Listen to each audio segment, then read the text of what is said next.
ہم سے پہلے تھا جب تیرے جہاں کا منظر،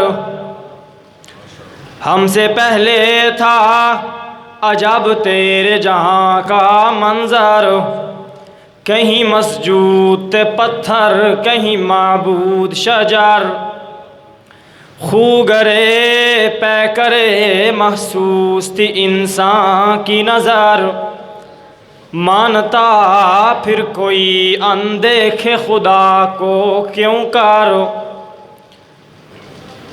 مانتا پھر کوئی اندیکھے خدا کو کیوں کر، نقش توحید کا ہر دل پہ بٹھایا ہم نے، زیر خنجر بھی یہ پیغام سنایا ہم نے، دشت تو دشت رہے دریا بھی نہ چھوڑے ہم نے، بحر ظلمات میں دوڑا دیے گھوڑے ہم نے۔ عزیزان محترم بھائیو بزرگوں، السلام علیکم ورحمۃ اللہ وبرکاتہ۔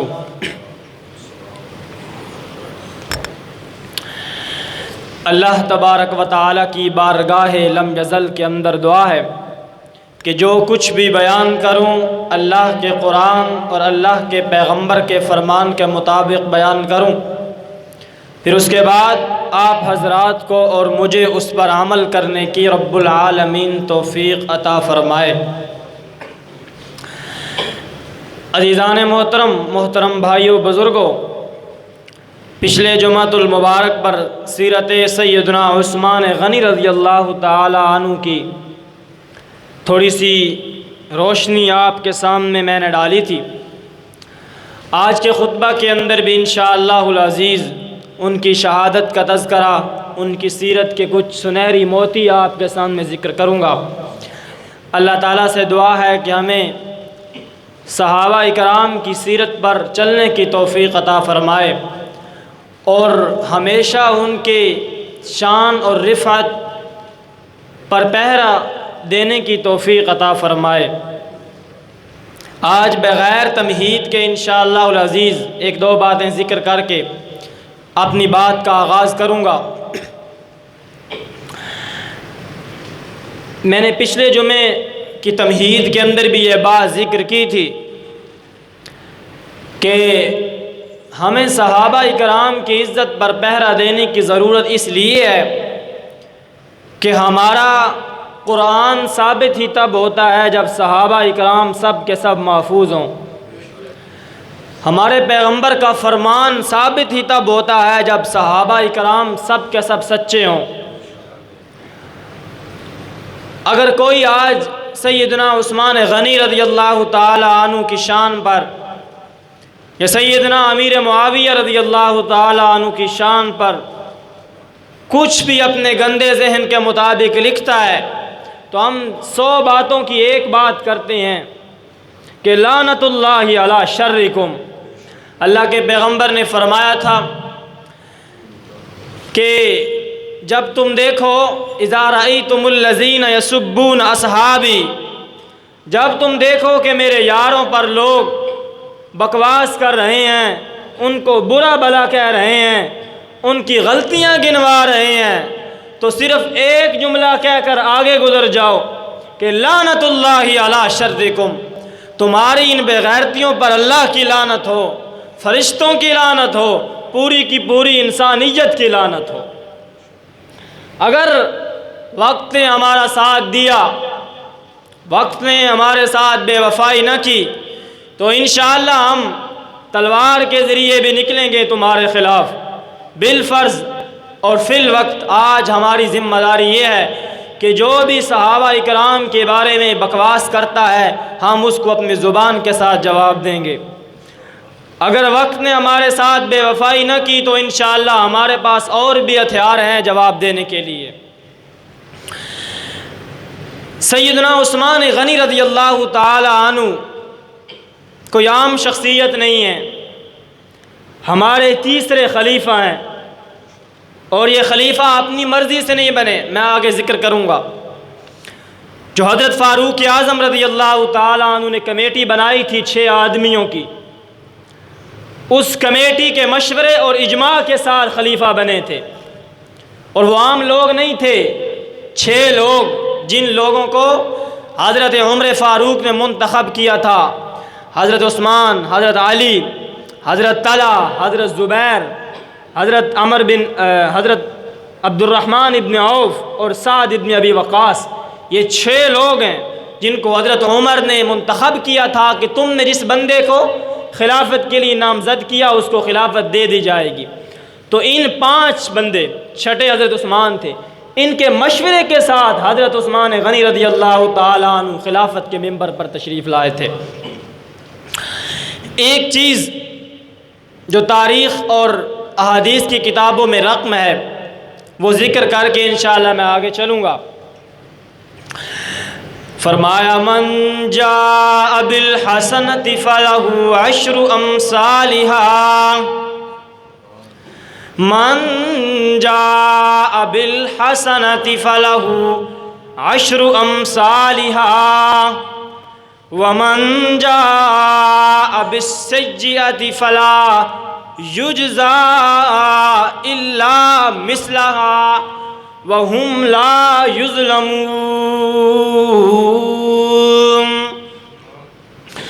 رب العالمین نے فرمایا کائنات والو، یہ تمہارے رب کا تم پر احسان ہے کہ رب العالمین تمہاری نیکیوں کو دیکھتے ہیں، پھر تمہارے گناہوں کو دیکھتے ہیں۔ اگر کوئی بندہ ایک نیکی سچے دل کے ساتھ کرتا ہے، ایمان اور اسلام کے ساتھ کرتا ہے، اللہ کی رضا کے لیے کرتا ہے، تو رب العالمین وہ ایک نیکی نہیں لکھتے بلکہ اس نیکی کو بڑھاتے ہیں، بڑھا کر ان نیکیوں کو 10 کرتے ہیں، پھر ان 10 نیکیوں کو لکھ کر بندے کو 10 نیکیوں کا ثواب عطا کرتے ہیں۔ فرمایا من جاء بالحسنۃ فلہ 10 امثالھا ومن جاء بالسیئۃ فلا یجزا الا مثلھا۔ رب العالمین فرماتے ہیں اگر کوئی بندہ ایک گناہ کرتا ہے تو رب العالمین اس گناہ کو بڑھا کر 10 نہیں کرتے بلکہ ایک ہی گناہ لکھتے ہیں۔ یہ تمہارے رب کا تم پر احسان ہے، یہ تمہارے رب کی تم پر عنایت ہے۔ میرے بھائیو، صدیق اکبر رضی اللہ تعالیٰ عنہ کا دور خلافت چل رہا ہے۔ مسلمانوں پر ایک وقت ایسا آ گیا کہ زمین نے سبزیاں اگانا چھوڑ دی، زمین نے اپنا اناج اگانا چھوڑ دیا، ہر طرف چٹیل میدان ہے۔ زمین اتنی بھوکی اور پیاسی ہو گئی کہ زمین نے گھاس کو بھی راکھ بنا دیا۔ انسان جس طرف اپنی نظر دوڑاتا ہے کوئی گھاس کا تنکا نظر نہیں آتا، ہر طرف چٹیل میدان ہے، ہر طرف کھلا میدان ہے۔ اور پھر مدینہ کی گرمی انسانوں کی موت کا سبب بن رہی ہے۔ آسمان نے عرصہ دراز کے لیے پانی کو برسانا چھوڑ دیا۔ قرآن کہتا ہے ہم لوگوں کو آزماتے ہیں، ہم لوگوں کو آزماتے ہیں۔ وَلَنَبْلُوَنَّكُمْ بِشَيْءٍ مِّنَ الْخَوْفِ وَالْجُوعِ وَنَقْصٍ مِّنَ الْأَمْوَالِ وَالْأَنفُسِ وَالثَّمَرَاتِ۔ قرآن کہتا ہے ہم لوگوں کے دلوں کا امتحان لیتے ہیں، ہم لوگوں کو آزما کر دیکھتے ہیں، ہم کبھی بھوک کو ڈالتے ہیں، ہم کبھی لوگوں سے پھلوں کو چھین لیتے ہیں، کبھی خوف ڈال دیتے ہیں، پھر ہم دیکھتے ہیں کہ ہمارا سچا بندہ کون ہے، پھر ہم دیکھتے ہیں کہ ہمارے ساتھ مخلص انسان کون ہے۔ صدیق اکبر رضی اللہ تعالیٰ عنہ کے پاس لوگ آتے ہیں اور آ کر کہتے ہیں امیر المؤمنین، آسمان نے پانی برسانا چھوڑ دیا، زمین نے اناج اگانا چھوڑ دیا، زمین آگ ابل رہی ہے اور بچے ہمارے بوڑھے ہمارے گرمی کی وجہ سے کمزور ہو چکے ہیں، جوان بھی کمزور ہو چکے ہیں، امیر المؤمنین کوئی راستہ نکالیے گا۔ سیدنا صدیق اکبر رضی اللہ تعالیٰ عنہ فرماتے ہیں اللہ تمہاری مدد کرے گا، صبر کرو، صبر کرنے والوں کے ساتھ رب العالمین کی ذات موجود ہوتی ہے۔ لوگ واپس چلے گئے گھروں کو۔ شام ہونے سے پہلے سیدنا عثمان غنی رضی اللہ تعالیٰ عنہ کا ایک قافلہ شام سے مدینہ کے اندر آیا، شام سے آ رہا ہے۔ 100 اونٹ ہیں، سامان سے لدے ہوئے ہیں۔ سیدنا عثمان غنی رضی اللہ تعالیٰ عنہ کا یہ قافلہ ابھی تک مدینہ کے اندر داخل نہیں ہوا۔ سارے کے سارے تاجر حضرت عثمان کے پاس پہنچتے ہیں اور کہتے ہیں عثمان ہمارے ساتھ سودا کیجئے گا، ہم آپ کو دگنی قیمت ادا کرنے کے لیے تیار ہیں۔ اگر یہ سامان آپ کا 1 لاکھ کا ہے تو ہم 2 لاکھ دیتے ہیں، اگر یہ سامان آپ کا 2 لاکھ کا ہے تو ہم 4 لاکھ دیتے ہیں۔ حضرت عثمان فرماتے ہیں قد زادونی، مجھے اس سے زیادہ مل رہا ہے، تھوڑی قیمت کو بڑھائیے گا۔ ان تاجروں نے کہا اچھا ڈبل نہیں تو ہم آپ کو 3 گنا دیتے ہیں، اگر یہ سامان آپ کا 1 لاکھ کا ہے 3 لاکھ دیتے ہیں۔ حضرت عثمان نے فرمایا قد زادونی، مجھے اس سے زیادہ مل رہا ہے، تھوڑا اور بڑھائیے گا۔ وہ سارے کے سارے اپنے سروں کو جوڑ کر بیٹھ گئے، مشورہ کرنے لگ گئے۔ مشورہ کر کے حضرت عثمان کو کہتے ہیں عثمان غنی ہم آپ کو 4 گنا زیادہ دینے کے لیے تیار ہیں، اس سے زیادہ نہیں دے سکتے۔ حضرت عثمان نے فرمایا قد زادونی، مجھے تو اس سے بھی زیادہ مل رہا ہے۔ اب سارے کے سارے تاجر پھر حضرت عثمان کے پاس آتے ہیں، اے عثمان غنی وہ کون سا تاجر ہے جو آپ کو ہم سے زیادہ دے رہا ہے؟ حضرت عثمان نے فرمایا مجھے 10 گنا مل رہا ہے، اگر میرا سامان 1 لاکھ کا ہے تو مجھے 11 لاکھ مل رہا ہے، 10 لاکھ، 10 گنا زیادہ۔ اگر میرا سامان 2 لاکھ کا ہے تو مجھے 22 لاکھ مل رہا ہے، مجھے 10 گنا زیادہ منافع مل رہا ہے۔ تو میں پھر کہتا ہوں قد زادونی، مجھے تو اس سے زیادہ مل رہا ہے، اگر اس سے زیادہ دے سکتے ہو تو دو، ورنہ تمہیں سامان نہیں دیتا ہوں۔ وہ تاجر کہنے لگے ہم اس سے زیادہ تو نہیں دے سکتے، لیکن ایک درخواست ہے، اس تاجر کا نام ہم کو بتاؤ، ہم مدینہ میں سب بڑے بڑے تاجر آپ کے سامنے موجود ہیں، یہ 10 گنا زیادہ دینے والا کون ہے؟ حضرت عثمان فرماتے ہیں من جاء بالحسنۃ فَلَهُ 10 أَمْثَالِهَا۔ اوہ لوگو رب العالمین نے میرے ساتھ وعدہ کیا ہے کہ اگر میں ایک نیکی اللہ کے لیے کرتا ہوں تو رب العالمین 10 نیکیاں لکھتے ہیں۔ اگر اس سے زیادہ دے سکتے ہو تو لاؤ۔ سارے کے سارے واپس چلے گئے۔ حضرت عثمان فرماتے انی اشہد اللہ، میں اللہ کو گواہ بناتا ہوں، میرے مولا آج گواہ ہو جا، میں تیری مخلوق پر آج اپنا مال خرچ کر رہا ہوں، قیامت والے دن مجھے اس کا بدلہ چاہیے۔ حضرت عثمان نے 100 اونٹوں پر لدا ہوا سارا سامان مسلمانوں پر خرچ کر دیا۔ مدینہ سے قحط دور ہو گیا۔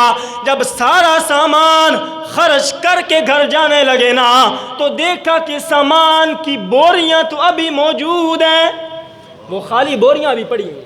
بوریوں کو کاٹا، ان کو بھی تقسیم کیا، پھر دیکھا کہ ابھی تک وہ اونٹ تو موجود ہے، جن اونٹوں پر سامان لدا ہوا ہے وہ اونٹ ابھی موجود ہیں۔ اونٹوں کو بھی ذبح کرنے کا حکم دیا، اونٹوں کو بھی ذبح کیا گیا، ان کو بھی مدینہ والوں پر تقسیم کیا گیا۔ یہ ساری قربانیاں عثمان کی ہیں۔ میرے بھائیو من جا، اگر آج بھی کوئی بندہ سچے دل کے ساتھ نیکی کرتا ہے تو رب العالمین 10 گنا بدلہ زیادہ عطا کرتے ہیں، 10 گنا زیادہ بدلہ اللہ کا وعدہ ہے قرآن کریم کے اندر۔ لیکن شرط یہ ہے سچے دل کے ساتھ ہو، اللہ کی رضا کے لیے ہو۔ اس سے اگلی بات بتاؤں آپ کو، حضرت عبداللہ ابن عباس رضی اللہ تعالیٰ عنہ فرماتے ہیں کہ میں نے اسی رات خواب دیکھا کہ اللہ کے پیغمبر کے ساتھ میری ملاقات ہوئی۔ میں نے کہا اللہ کے پیغمبر آپ کہاں جاتے ہیں؟ بڑے دن ہو گئے ہیں، میں آپ کو دیکھنا چاہتا ہوں۔ اللہ کے پیغمبر ایک گھوڑے پر سوار ہیں، بڑی تیزی کے ساتھ چل رہے ہیں۔ میں نے سوال کیا اللہ کے پیغمبر اتنی جلدی کیوں؟ آپ کو اتنی جلدی کہاں جاتے ہیں؟ اللہ کے پیغمبر نے فرمایا عبداللہ جلدی بات کر جو کرنی ہے، آج عثمان نے مدینہ والوں پر مال خرچ کیا ہے، اس کے بدلے میں رب العالمین نے عثمان کی شادی جنت کے اندر کی ہے، میں عثمان کی شادی کے اندر شرکت کے لیے جا رہا ہوں۔ مطلب اس کا یہ نہیں ہے کہ حضرت عثمان کی شادی اسی وقت ہو گئی، مطلب ہے کہ ہوگی، اور یہ جو خواب ہے یہ اس بات کی دلیل ہے کہ یقیناً ہوگی اور جلدی ہوگی۔ ایک اور بات بتاؤں آپ کو میرے بھائی، امام الانبیاء رحمت للعالمین صلی اللہ علیہ وسلم 4 دن ہو گئے بھوکے پیاسے ہیں، گھر کے اندر ایک کھجور بھی نہیں ہے کہ جس کو آپ تناول فرمائیں اور پیٹ کی بھوک کو مٹائیں۔ آپ نے نماز ظہر پڑھائی، حضرت عائشہ کے پاس تشریف لائے، کہتے ہیں قد اصبتم من بعدی، کیا میرے بعد کوئی چیز موجود ہے؟ میرے جانے کے بعد کوئی چیز آئی ہے یا نہیں آئی؟ حضرت عائشہ فرماتی ہیں اللہ کے پیغمبر کچھ بھی گھر میں نہیں آیا۔ آپ پھر مسجد نبوی کے اندر تشریف لے گئے، نماز عصر پڑھائی، پھر گھر کے اندر آئے، سوال کیا عائشہ کیا میرے بعد کوئی چیز آئی ہے؟ فرمایا کچھ بھی نہیں آئی اللہ کے پیغمبر۔ عصر مغرب کی نماز کے بعد اللہ کے پیغمبر پھر گھر کے اندر تشریف لائے، کچھ آیا ہے میرے بعد؟ فرمایا کچھ بھی نہیں آیا اللہ کے پیغمبر۔ حضرت عثمان غنی رضی اللہ تعالیٰ عنہ نے گھر پر دستک دی، کہتے امی جان ایک سوال کرتا ہوں آپ سے، مجھے اس کا جواب چاہیے۔ حضرت عائشہ فرماتی ہیں بول میرے بیٹے کیا سوال ہے؟ کہتے ہیں میرے پیغمبر سے قرات بھی نہیں ہو رہی صحیح سے، سچی سچی بات بتائیے گا میرے پیغمبر کو کون سا غم لگا ہوا ہے؟ کون سا غم ہے میرے پیغمبر؟ حضرت عائشہ فرماتی ہیں میرے بیٹے غم تو کوئی نہیں ہے، لیکن تیرے پیغمبر نے 4 دن ہو گئے ہیں کچھ بھی نہیں کھایا، کمزوری کی وجہ سے صحیح سے کھڑا بھی نہیں ہو رہے، وہ قرات بھی نہیں کر رہے ہیں۔ حضرت عثمان جلدی سے دوڑ کر گئے، غلہ اٹھایا، ایک بکری لی، اور حضرت عائشہ فرماتی ہیں اور بھی سامان لیا، 300 درہم بھی دے کر گئے ہیں، اور کہتی ہیں امی جان اگر آج کے بعد آپ کے گھر میں ایسی حالت موجود ہوئی تو آپ کو اللہ کی قسم ہے مجھے اس بات کا ضرور بتانا۔ اللہ کے پیغمبر پھر گھر تشریف لائے، سوال کیا قد اصبتم من بعدی، کیا میرے بعد کوئی چیز آئی ہے؟ حضرت عائشہ فرماتی ہاں اللہ کے پیغمبر ایک اللہ کا نیک بندہ آیا ہے جس نے اللہ کے رستے کے اندر آپ کو ہدیتاً کچھ دیا ہے۔ آپ نے سوال کیا وہ کون سا ہے؟ حضرت عائشہ فرماتی ہیں اور کون ہو سکتا ہے؟ عثمان غنی رضی اللہ تعالیٰ عنہ۔ آپ نے لقمہ پکڑا ہوا تھا وہیں پر رکھا، حضرت عائشہ فرماتی ہیں اتنا اچھا کھانا تھا اور آپ کو بھوک بھی لگی ہوئی تھی، میں الجھن میں پڑ گئی کہ آپ کہاں گئے ہیں؟ اللہ کے پیغمبر اٹھتے ہیں اور مسجد نبوی کے اندر جاتے ہیں، اپنے رحمت والے ہاتھ اللہ کے سامنے اٹھاتے ہیں اور کہتے ہیں اللہ میں عثمان سے راضی ہو گیا ہوں، اللہ تو بھی عثمان سے راضی ہو جا، تو بھی عثمان سے راضی ہو جا۔ یہ اتنی شانوں والا عثمان ہے میرے بھائی، لیکن لوگوں نے اس پر بھی بہت کچھ لکھا، اس کو بھی گالیاں دینے سے نہیں رہے، اس کی بھی غلطیاں گنوانے سے نہیں رہے۔ معلوم ہوتا ہے ظالم کا قلم ہمیشہ ظلم برساتا رہے گا، اور انشاءاللہ رب العالمین نے ہمیں طاقت دی نا تو ہم اس ظالم کے ظلم کو ہمیشہ روکنے کے لیے تیار ہیں انشاءاللہ انشاءاللہ۔ یہ کچھ چیزیں میں نے آپ کے سامنے ذکر کی ہیں دور نبوی کی، اللہ کے پیغمبر صلی اللہ علیہ وسلم کے دور کی۔ ابھی جو میں حصہ شروع کروں گا وہ ہوگا خلافت کا جو دور ہے نا، اس کو ذکر کروں گا آپ کے سامنے۔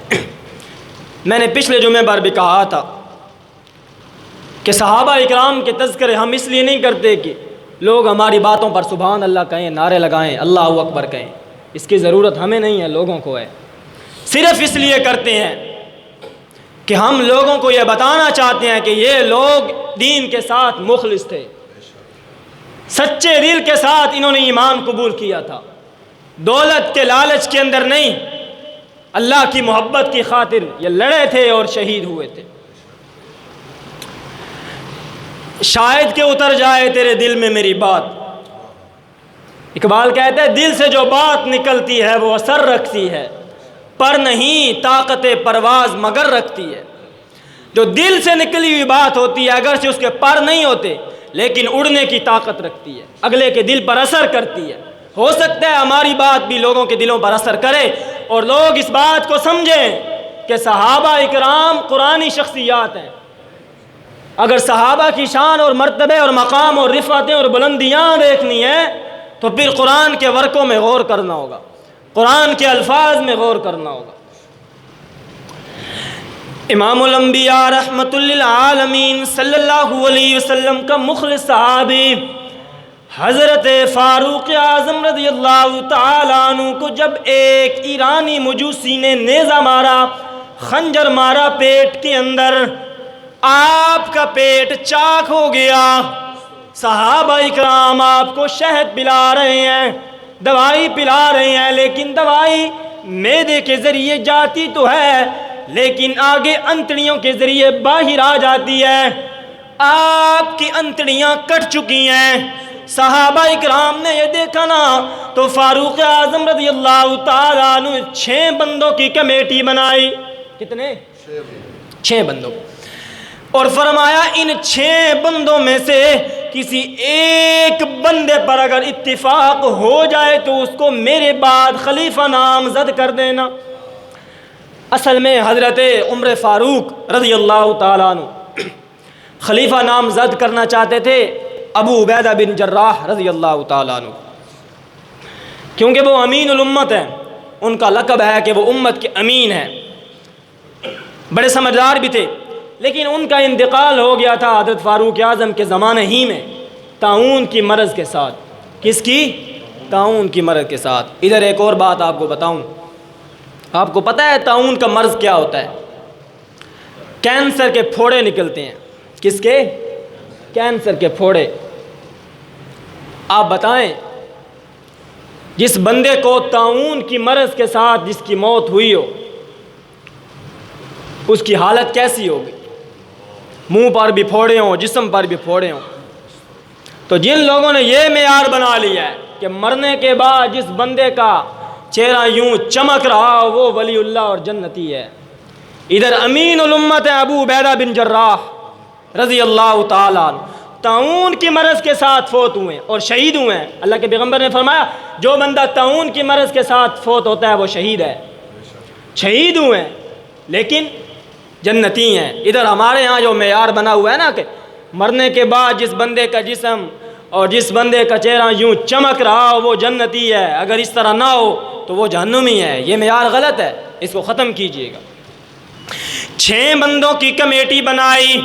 سب سے پہلا نام حضرت عثمان غنی رضی اللہ تعالیٰ عنہ کا ہے، دوسرا نام حضرت علی المرتضیٰ رضی اللہ تعالیٰ عنہ کا ہے، تیسرا نام حضرت زبیر بن العوام رضی اللہ تعالیٰ عنہ کا ہے، چوتھا نام حضرت طلحہ رضی اللہ تعالیٰ عنہ کا ہے، پانچواں نام حضرت عبد الرحمن ابن عوف رضی اللہ تعالیٰ عنہ کا ہے، چھٹا نام حضرت سعد بن ابی وقاص رضی اللہ تعالیٰ عنہ کا ہے۔ فاروق اعظم رضی اللہ تعالیٰ عنہ کی شہادت کے بعد یہ 6 بندے آپس میں سر جوڑ کر بیٹھتے ہیں، مشورہ کرتے ہیں۔ سب سے پہلے حضرت زبیر بن العوام رضی اللہ تعالیٰ عنہ اٹھتے ہیں اور حضرت علی کے ہاتھ پر بیعت کرتے ہیں اور کہتے ہیں میں اپنا حق حضرت علی کو دیتا ہوں۔ دوسرے نمبر پر حضرت سعد بن ابی وقاص رضی اللہ تعالیٰ عنہ اٹھتے ہیں، اپنا ہاتھ عبد الرحمن ابن عوف کے ہاتھ پر دیتے ہیں اور کہتے ہیں میں اپنا حق کے خلافت عبد الرحمن ابن عوف کو دیتا ہوں۔ تیسرے نمبر پر حضرت طلحہ رضی اللہ تعالیٰ عنہ اٹھتے ہیں اور اپنا حق کے خلافت حضرت عثمان رضی اللہ تعالیٰ عنہ کو دیتے ہیں۔ اب یہ 6 بندے تھے، ان میں سے تین نے اپنا حق کے خلافت باقی 3 کے حوالے کر دیا۔ 6 تھے تو کتنے بچ گئے؟ 3 بچ گئے جی۔ اب سنیے میرے نبی کے یاروں کی داستان۔ حضرت عبد الرحمن ابن عوف ایک صحابی، حضرت عثمان دوسرے صحابی، حضرت علی تیسرے صحابی، یہ 3 بندے ہیں، ہر بندے کے ساتھ ایک ایک حق کے خلافت ہے۔ اب حضرت عبد الرحمن ابن عوف رضی اللہ تعالیٰ عنہ کھڑے ہوتے ہیں، پہلا سوال حضرت عثمان سے کرتے ہیں، عثمان بھائی یہ بتائیں اگر میں آپ کو اپنا حق کے خلافت دوں تو آپ اس امت کی خلافت کیسے کریں گے؟ حضرت عثمان فرماتے ہیں انشاءاللہ اگر میرے رب نے چاہا نا تو میں اللہ کے انصاف کے ساتھ اس امت کی خلافت کروں گا۔ یہی سوال حضرت علی سے کرتے ہیں، حضرت علی نے بھی یہی جواب دیا۔ دوسرا سوال کرتے ہیں حضرت عثمان سے، اے عثمان بھائی اگر آپ کو خلافت ملتی ہے، اگر آپ کو حق کے خلافت دینے کا حق ہوتا ہے تو آپ کس کو چنیں گے؟ حضرت عثمان فرماتے ہیں میں حضرت علی کا نام پیش کروں گا۔ پھر حضرت علی کو کہا اگر آپ کو حق کے خلافت موقع ملے دینے کا تو آپ کس کو دیں گے؟ حضرت علی کہتے ہیں میں حضرت عثمان کو دوں گا۔ یہ محبتیں دیکھو، قرآن کہتا ہے رحماء بینہم، محمد کے صحابہ آپس میں محبتیں کرتے تھے۔ حضرت عبد الرحمن ابن عوف رضی اللہ تعالیٰ عنہ نے تیسرا سوال کیا، جس بندے کو میں حق کے خلافت دوں گا تم دونوں میں سے کسی کو کوئی اعتراض تو نہیں ہے نا؟ حضرت عثمان نے کہا مجھے کوئی اعتراض نہیں، حضرت علی نے بھی کہا مجھے کوئی اعتراض نہیں ہے۔ حضرت عبد الرحمن ابن عوف رضی اللہ تعالیٰ عنہ اٹھتے ہیں اور اپنا ہاتھ حضرت عثمان کے ہاتھ میں دیتے ہوئے کہتے ہیں علی بھائی میں حضرت عثمان کے ہاتھ پر بیعت کرتا ہوں۔ حضرت علی نے ایک لمحہ بغیر ضائع کیے بغیر اٹھتے ہیں اور حضرت عثمان کے ہاتھ پر بیعت کر کے خلافت حضرت عثمان کے حوالے کرتے ہیں۔ یہ محبتیں ہیں میرے صحابہ اکرام کی، یہ محبتیں ہیں میرے نبی کے یاروں کی۔ آج اگر کوئی بندہ یہ کہتا ہے کہ حضرت علی ابو بکر کی خلافت پر راضی نہیں تھے، حضرت عمر کی خلافت پر راضی نہیں تھے، حضرت عثمان کی خلافت پر راضی نہیں تھے، تو اس وقت میرے بھائیوں ایک ہی بات کرنا، لعنت اللہ علی شرکم، اے صحابہ کے دشمنوں تم پر اللہ کی لعنت ہو۔ آگے چلیے، حضرت فاروق اعظم رضی اللہ تعالیٰ عنہ کے زمانے کے اندر جو فتوحات کا سیلاب چلا ہوا تھا وہ رکا نہیں ہے۔ 22 لاکھ مربع میل کی خلافت تھی، وہ آگے چلتی گئی، چلتے چلتے 44 لاکھ مربع میل کی خلافت ہوئی۔ کتنی؟ ڈبل ہو گئی۔ انطاکیہ اس کے اندر فتح ہوا، قبرص اس کے اندر فتح ہوا، نیشاپور اس کے اندر فتح ہوا، طبرستان اس کے اندر فتح ہوا، اس کے اندر اور انطاکیہ بھی فتح ہوا، اور بہت سارے علاقے ہیں، کابل جیسے مشہور علاقے بھی فتح ہوئے میرے بھائی۔ لیکن یہ فتوحات، یہ اسلام کی کامیابی کا لشکر جو چلا ہوا تھا، یہ یہودیوں کو بھلا کیسے منظور ہوتا؟ یہودیوں نے بھی اپنی کارستانیاں کرنا شروع کر دی۔ آج یہودی حضرت عثمان رضی اللہ تعالیٰ عنہ کے خلاف نکلے ہیں اور کہتے ہیں عثمان تو اپنے یاروں کو عہدے دیتا ہے، اپنے رشتہ داروں کو نوازتا ہے، اپنے رشتہ داروں کو عہدے دیتا ہے۔ حضرت عثمان غنی رضی اللہ تعالیٰ عنہ کے خلاف نکلے ہیں، 10 سال انہوں نے محنت کی۔ عبداللہ ابن سبا نے کتنے سال محنت کی؟ حضرت عثمان کا زمانہ ہے دور خلافت کا 12 سال، 10 سال انہوں نے محنت کی، جگہ جگہ جا کر حضرت عثمان کے خلاف لوگوں کو بھڑکاتا رہا۔ حج کا مہینہ آ گیا، 900 یہ یہودی، یہ خارجی لوگ مدینہ کے اندر داخل ہوئے، سارے صحابہ اکرام حج پر گئے ہوئے ہیں، ذی الحجہ کا مہینہ ہے میرے بھائی۔ انہوں نے کیا کیا؟ حضرت عثمان غنی رضی اللہ تعالیٰ عنہ ممبر پر خطبہ دے رہے ہیں، ایک کونے سے آواز آئی، عثمان تو خطبہ نہیں دے سکتا۔ دوسری آواز آئی، عثمان تو خطبہ نہیں دے سکتا۔ تیسری آواز آئی، عثمان تو خطبہ نہیں دے سکتا۔ جگہ جگہ سے یہ لوگ اٹھنے شروع ہو گئے، حضرت عثمان کے خلاف باتیں کر رہے ہیں۔ پھر دیکھتے ہی دیکھتے ساری مسجد نبوی میں ہنگامہ کھڑا ہو گیا، لوگوں نے پتھر برسانا شروع کر دیے، صحابہ اکرام کو بھی زخمی کیا، حضرت عثمان کو بھی زخمی کیا۔ حضرت عثمان کو اتنا زخمی کیا کہ حضرت عثمان بے ہوش ہو گئے، اور یہ بلوائی، یہ یہودی، یہ سبائی حضرت عثمان کو مردہ سمجھ کر چھوڑ کر چلے گئے کہ فوت ہو چکے ہیں۔ حضرت عثمان کو صحابہ اکرام کے بیٹوں نے اٹھایا، صحابہ اکرام نے اٹھایا، گھر لے کر گئے۔ حضرت عثمان کو اس کے بعد 40 دن تک نہ پانی دیا، نہ پانی بھی نہیں دیا، روٹی بھی نہیں دی میرے بھائی۔ یہ عام بندہ نہیں ہے، مراکش سے لے کر قابل تک کا فرما رواں ہے، لیکن 40 دن تک پانی نہیں دیا، بند ہے پانی۔ پھر ایک دن حضرت عثمان غنی رضی اللہ تعالیٰ عنہ نے خط لکھا، خط میں کہتے ہیں ان لوگوں نے مجھ کو پانی بھی نہیں دیا، ان لوگوں نے مجھ کو بھوکا بھی رکھا ہے۔ یہ خط دیکھ کر حضرت علی المرتضیٰ رضی اللہ تعالیٰ عنہ نے ایک مشکیزے کے اندر پانی بھرا، پانی بھر کر حضرت عثمان کے دروازے پر لا رہے ہیں، لیکن دور سے یہودیوں نے تیر مارے، تیر مار مار کر مشک کو خالی کر دیا۔ حضرت علی المرتضیٰ رضی اللہ تعالیٰ عنہ نے جب دیکھا کہ یہ مشک تو خالی ہو گئی ہے، اپنی پگڑی کو اتارا، اتار کر عثمان کے سین کے اندر پھینک دی اور کہا عثمان میرے بھائی، قیامت والے دن یہ گواہی دے دینا کہ علی تیرا بھائی پانی لے کر آیا تھا، لیکن یہودیوں نے پانی پہنچنے نہیں دیا۔ پانی لے کر میں آیا ہوں، لیکن ظالموں نے پانی پہنچنے نہیں دیا۔ حضرت عثمان غنی رضی اللہ تعالیٰ عنہ سمجھ گئے کہ آج مجھ تک پانی بھی نہیں پہنچ سکتا، مجھ تک آج روٹی بھی نہیں پہنچ سکتی۔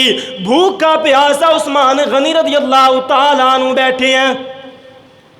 اور پھر میرے بھائیوں، ایک دن وہ بھی آ گیا کہ حضرت عثمان غنی رضی اللہ تعالیٰ عنہ چھت پر تشریف لاتے ہیں اور آ کر خطبہ دیتے ہوئے کہتے ہیں لوگوں بتاؤ تو صحیح نا، جب مسجد نبوی کے اندر جگہ تنگ ہو گئی تھی تو جگہ خرید کر دینے والا کون تھا؟ سارا کا سارا مدینہ کہنے لگا واللہ انتا، وہ تو آپ ہی تھے۔ دوسرا سوال کیا، بتاؤ میرے بھائیوں، جب مدینہ کے اندر میٹھا پانی نہیں تھا تو میٹھا پانی خرید کر دینے والا کون تھا؟ سارے کے سارے کہنے لگے واللہ انتا، وہ تو آپ ہی تھے۔ تیسرا سوال کیا، اور بتاؤ تو صحیح نا، جب بیت رضوان کے اندر میں موجود نہیں تھا تو اللہ کے پیغمبر نے اپنا ہاتھ کس کے ہاتھ کو قرار دیا تھا؟ تو سارے کے سارے کہنے لگے وہ تو آپ کا ہاتھ قرار دیا تھا۔ چوتھا سوال کیا اور کہنے لگے اوے لوگوں بتاؤ تو صحیح، جس وقت اللہ کے پیغمبر حضرت صدیق اکبر کے ساتھ، حضرت فاروق اعظم کے ساتھ احد کے میدان، احد کے پہاڑ پر تشریف فرما تھے، تو اس وقت جب زلزلہ آیا اللہ کے پیغمبر نے کیا فرمایا تھا؟ یا تسیرو، اے پہاڑ رک جا، فَإِنَّ اللَّهَ عَلَيْكَ فَإِنَّ عَلَيْكَ نَبِيٌّ وَصِدِّيقٌ وَشَهِيدَانِ، تجھ پر ایک نبی کھڑا ہے، ایک صدیق کھڑا ہے، 2 شہید کھڑے ہیں، بتاؤ وہ دوسرا شہید کون ہے؟ تو سارے کے سارے کہنے لگے عثمان وہ تو آپ ہی ہیں۔ پھر کہتے ہیں لوگوں پھر یہ ظلم نہیں ہے کہ جس کنویں کا پانی میں نے خرید کر دیا، آج تم اسی کنویں کا پانی مجھ پر بند کیے بیٹھے ہو، جس مسجد نبی کو میں نے خرید کر دیا، آج تم اسی مسجد نبی میں مجھے نماز نہیں پڑھنے دیتے ہو۔ اوے لوگوں دیکھو یہ ظلم تو نہیں ہے اور کیا ہے؟ پھر کہنے لگے اسلام کے اندر 3 قسم کا قتل جائز ہے۔ کتنے قسم کا؟ 3 قسم کا قتل جائز ہے۔ پہلا قتل یہ ہے کہ اگر بندہ مرتد ہو جائے تو اس کو قتل کیا جاتا ہے، دوسرا یہ ہے کہ اگر بندہ کوئی زنا کرے نا تو اس کو قتل کیا جاتا ہے، تیسرا یہ ہے کہ اگر کوئی بندہ کسی کو ناحق قتل کرے تو اس کے قصاص کے اندر قتل کیا جاتا ہے۔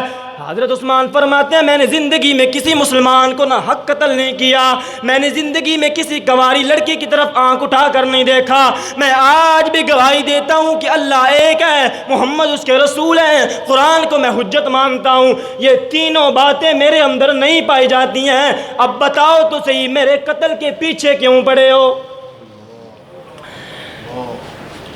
وہ منافق کہنے لگے عثمان اپنے خلافت ہمیں دے دیجیے گا۔ حضرت عثمان نے فرمایا یہ جان میری ہے، یہ دے دوں گا، خلافت میری نہیں ہے، یہ اللہ کے پیغمبر کی دی ہوئی امانت ہے۔ اللہ کے پیغمبر نے فرمایا تھا عثمان فَإِنَّ اللَّهَ مُقْمِسُكَ قَمِيصًا فَإِنْ أَرَادَ الْمُنَافِقُونَ بِخَلْعِهِ لَا تَخْلَعُوا۔ اے عثمان رب العالمین تجھے ایک قمیص پہنائے گا خلافت والی، منافقین اس قمیص کو اتارنا چاہیں گے لیکن اے عثمان اس قمیص کو نہ اتارنا، اپنی جان دے دوں گا، اللہ کے پیغمبر کے فرمان کی مخالفت نہیں کروں گا۔ حضرت عثمان نے فرمایا مدینے والوں اپنے گھروں کو لوٹ جاؤ، اپنے گھروں کو لوٹ جاؤ، میں تم سے یہ نہیں کہتا ہوں کہ میری طرف سے ہو کر ان کو قتل کرو۔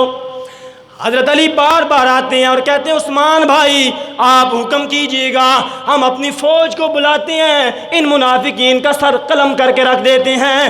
حضرت عثمان نے فرمایا نہ علی بھائی، یہ میرے محبوب کا شہر ہے مدینہ، میں نہیں چاہتا ہوں کہ اس مدینے کے اندر میں اپنے خون کی وجہ سے اس مدینے کی گلیوں کو رنگین کر دوں، نہیں چاہتا ہوں۔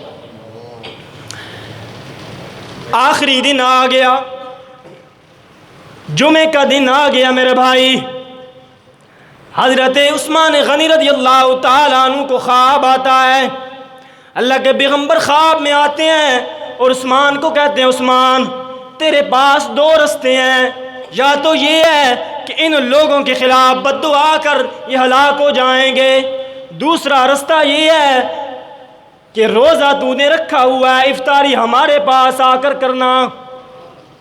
کدھر کرنا؟ ہمارے پاس آ کر کرنا۔ میرے بھائیو تاریخ کھنگال لو، یہ عثمان کی خصوصیت ہے کہ عثمان نے روزہ دنیا کے اندر رکھا اور افطاری عالم برزخ جنت کے اندر جا کر کی۔ ایک بات اور بھی کہوں، یہ جو لوگ کہتے ہیں کہ اللہ کے پیغمبر اسی قبر کے اندر زندہ ہیں، اگر اسی قبر کے اندر زندہ ہیں تو حضرت عثمان کے ساتھ افطاری کیسی؟ حضرت عثمان دفن ہے جنت البقیع کے اندر، اللہ کے پیغمبر دفن ہے اپنے حجرے کے اندر، معلوم ہوتا ہے یہ جسم ادھر ہے روح جنت کے اندر ہے، تبھی تو افطاری جنت میں دونوں کی اکٹھی ہو رہی ہے۔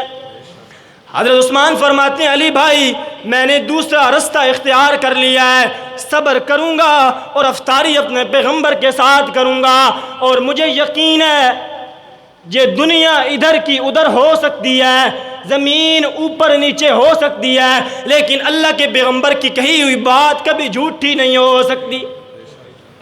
عصر کا وقت آ گیا، باغیوں نے دیوار پھلانگی، اندر آئے، حضرت عثمان غنی رضی اللہ تعالیٰ عنہ بڑی تختی والا قرآن لے کر بیٹھے ہوئے ہیں اور شروع کیا ہوا تھا الف لام میم سے، اور اس آیت پر پہنچ چکے تھے فَسَيَكْفِيكَهُمُ اللَّهُ وَهُوَ السَّمِيعُ الْعَلِيمُ صِبْغَةَ اللَّهِ وَمَنْ أَحْسَنُ مِنَ اللَّهِ صِبْغَةً وَنَحْنُ لَهُ عَابِدُونَ۔ اس آیت کا ترجمہ بھی سن لیجئے گا، قرآن کہتا ہے فَسَيَكْفِيكَهُمُ اللَّهُ، اوے لوگو، اوے میرے مومن بندو، تمہاری طرف سے ان کافرین کو اللہ کافی ہے، اور اللہ ہی سننے والا بھی ہے جاننے والا بھی ہے۔ صبغت اللہ، صبغت اللہ، یہ اللہ کا رنگ ہے، ومن احسن من اللہ صبغتاً، بھلا اللہ کے رنگ سے کوئی اور رنگ کیسے اچھا ہو سکتا ہے؟ حضرت عثمان غنی رضی اللہ تعالیٰ عنہ یہی تلاوت کر رہے ہیں، آخری پارے پر پہنچے ہوئے ہیں، باغیوں نے دیوار پھلانگی، حضرت عثمان پر وار کرنا شروع کر دیا، حضرت عثمان کے حضرت عثمان کے سینے میں نیزہ مارا، خنجر مارا، حضرت عثمان کے سر مبارک میں نیزہ مارا، حضرت عثمان غنی رضی اللہ تعالیٰ عنہ کے خون کا فوارہ نکلا اور قرآن کے ورقوں میں آ گیا، اور قرآن نے وہ فوارہ حضرت عثمان کے خون کا اپنے ورقوں میں سمیٹ لیا۔ یہی تو قرآن تھا نا جس کے ساتھ حضرت عثمان کی یاری تھی۔ آج قرآن نے حضرت عثمان کا خون اپنے ورقوں میں سمیٹ کر یاری پکی کر لی ہے۔ اسی لیے تو کہتا ہوں نا، یہ حضرت عثمان کی شان ہے کہ کسی شہید کی گواہی احد کا میدان دے گا، کسی شہید کی گواہی بدر کا میدان دے گا، کسی شہید کی گواہی مکہ اور مدینہ کی گلیاں دیں گی، کسی شہید کی گواہی ریت کے ذرے دیں گے، خون دے گا، گریبان دے گا۔ میرے بھائیو، عثمان وہ شہید ہے جس کی شہادت کی گواہی اللہ کا قرآن دے گا۔ یہ اللہ کا قرآن قیامت والے دن کہے گا میرا مولا عثمان میرے سامنے شہید ہوا تھا۔ اور ایک بات بتاؤں آپ کو، ظالموں نے حضرت عثمان کی پھر لاش کی بے حرمتی جو کی، سینے پر چڑھ کر حضرت عثمان کی داڑھی کو کھینچا گیا، حضرت عثمان کے چہرے پر تماچے مارے گئے۔ میرے بھائیو، یہ عثمان کی مظلومیت ہے جو ہمیں قبول کرنی ہوگی۔ مراکش سے لے کر قابل تک کا فرما رواں ہے، اور جنازہ بتاؤں آپ کو صرف 18 آدمی شامل ہیں۔ کتنے؟ 18 آدمی شامل ہیں جنازے کے اندر۔ رات کی تنہائی میں حضرت عثمان کے جنازے کو اٹھایا گیا، اور جبیر بن مطعم رضی اللہ تعالیٰ عنہ نے جنازہ پڑھایا، اور پڑھانے کے بعد قبر پر پھر پہرا دیا کہ کہیں ظالم حضرت عثمان کی لاش کو نکال کر پھر بے حرمتی نہ کر دیں۔ کئی دن تک پہرا دیتے رہے۔ میرے بھائیو، یہ وہ حقائق ہیں جو ہمیں آج قبول کرنے ہوں گے۔ حضرت حسین کو اگر شہید کوئی کرتا ہے تو وہ بھی لعنتی ہے، حضرت عثمان کو کوئی شہید کرتا ہے تو وہ بھی لعنتی ہے۔ لیکن ایک بات آپ سے کہوں میرے بھائیو، میرے نوجوان بھائیو، آپ کو لوگ بڑے بڑے دھوکے دیں گے کہ حضرت عثمان نے یوں کیا، حضرت علی نے یوں کیا، حضرت معاویہ نے یوں کیا، حضرت خالد بن ولید نے یوں کیا۔ کسی کی بات نہیں ماننی، اللہ کے قرآن کی بات ماننی ہے، کیونکہ صحابہ تاریخی شخصیات نہیں ہیں، صحابہ قرآنی شخصیات ہیں۔ کون سی شخصیات ہیں؟ قرآنی شخصیات ہیں۔ صحابہ کو درمیان سے نکال دو، اس قرآن کو سچا ثابت کر کے دکھاؤ مجھے۔ صحابہ کو درمیان سے نکال دو، حدیث کو سچا کر کے دکھاؤ مجھے۔ صحابہ کو درمیان سے نکال دو، اسلام کی بنیاد مجھے دکھاؤ۔ اسلام ثابت نہیں ہوتا۔ اور جس بندے کو صحابہ قرآن میں نہ ملے، میرے پاس آنا، میں تمہیں دکھاؤں گا۔ قرآن کہتا ہے الف لام میم ذالک الکتاب لا ریب فیہ۔ قرآن کہتا ہے یہ اللہ کی کتاب ہے، یہ لا ریب کتاب ہے، یہ لا شک کتاب ہے۔ اور بتاؤ میرے بھائیو، اس کتاب کو لکھنے والے کون ہیں؟ اللہ نے یہ کتاب لکھ کر نہیں بھیجی، اللہ کے پیغمبر نے یہ کتاب یوں نہیں لکھی ہے، بلکہ صحابہ اکرام نے اس کتاب کو لکھا ہے۔ اور کتابیں وہی معتبر ہوتی ہیں جس کے مصنفین معتبر ہوتے ہیں۔ اگر تجھے قرآن کے اندر صحابہ نہ ملے، میرے پاس آنا۔ قرآن کہتا ہے اولئک علی ھدی من ربہم، صحابہ اکرام ہدایت کے گھوڑے پر سوار ہیں، ہدایت کی سواری پر سوار ہیں، جہاں چاہیں اس ہدایت کو لے کر چلے جائیں۔ اگر تجھے صحابہ اکرام قرآن میں نہ ملے، میرے پاس آنا۔ قرآن کہتا ہے اولئک الذین امتحن اللہ قلوبہم للتقوی، اللہ نے صحابہ اکرام کے دلوں کا امتحان لیا، صدیق اکبر کے دلوں کا امتحان لیا، فاروق اعظم کے دل کا امتحان لیا، سارے کے سارے صحابہ اکرام کے دلوں کا امتحان لے کر قرآن کہتا ہے اولئک هم المؤمنون حقا، اس دنیا پر اگر کوئی مومن ہے تو وہ محمد کے یار ہیں۔ کوئی معاملہ جذباتی نہیں ہے، لیکن صحابہ والا معاملہ جذباتی ہے۔ میرے بھائیو، صحابہ اکرام کی عزت پر کبھی سودا نہ کرنا، صحابہ کی عصمت پر کبھی سودا نہ کرنا، صحابہ کی شان اور بلندی پر کبھی سودا نہ کرنا۔ میں آپ سے چندے نہیں مانگتا ہوں، نہ پہلے کبھی اپنی ذات کے لیے مانگا، نہ بعد میں کبھی مانگوں گا۔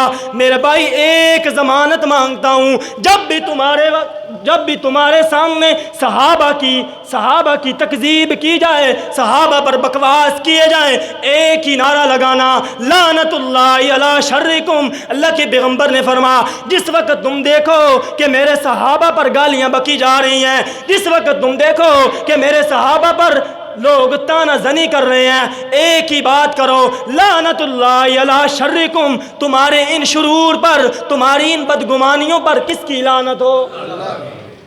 جس دن تم نے صحابہ کی عزت کو بیچ دیا، جس دن تم نے صحابہ کی عصمت کو بیچ دیا، صحابہ کی شان کو بیچ دیا میرے بھائی، اس دن تم نے اپنی دنیا کو بھی بیچا ہے، اپنی آخرت کو بھی بیچا ہے۔ صحابہ کی عزت پر ہم سودا نہیں کرتے ہیں، نہ آج کیا ہے نہ کل کریں گے، اور کسی کا خوف نہیں الحمدللہ۔ اللہ تعالیٰ سے دعا ہے کہ رب العالمین ہمیں صحابہ اکرام کی عزتوں پر پہرے دار بنائے، ان کی شان پر پہرے دار بنائے۔ اگر صحابہ کی عزت ہم سے نہیں ہوتی، صحابہ کی عزت کا دفاع نہیں ہوتا، تو پھر یہ قرآن نہیں ثابت ہوتا۔ اس بات کو سمجھیے، اگر صحابہ جھوٹے ہیں بالفرض، تو کافر کیا کہیں گے ہمیں؟ تمہارے دین کی بنیاد ہی نہیں ہے۔ اپنا اسلام تو پہلے ثابت کرو نا۔ تو اسلام تب ثابت ہوتا ہے جب محمد کے سارے یار سچے ہوں۔ لوگ آپ کو بڑی روایتیں دکھائیں گے، تاریخ کی باتیں دکھائیں گے، جو روایت قرآن کے خلاف آتی ہے ہم اس کو نہیں مانتے، جو تاریخ کی بات قرآن کے خلاف آئے ہم اس کو نہیں مانتے ہیں۔ اللہ تعالیٰ سے دعا ہے کہ عمل کرنے کی توفیق عطا فرمائے۔ وآخر دعوانا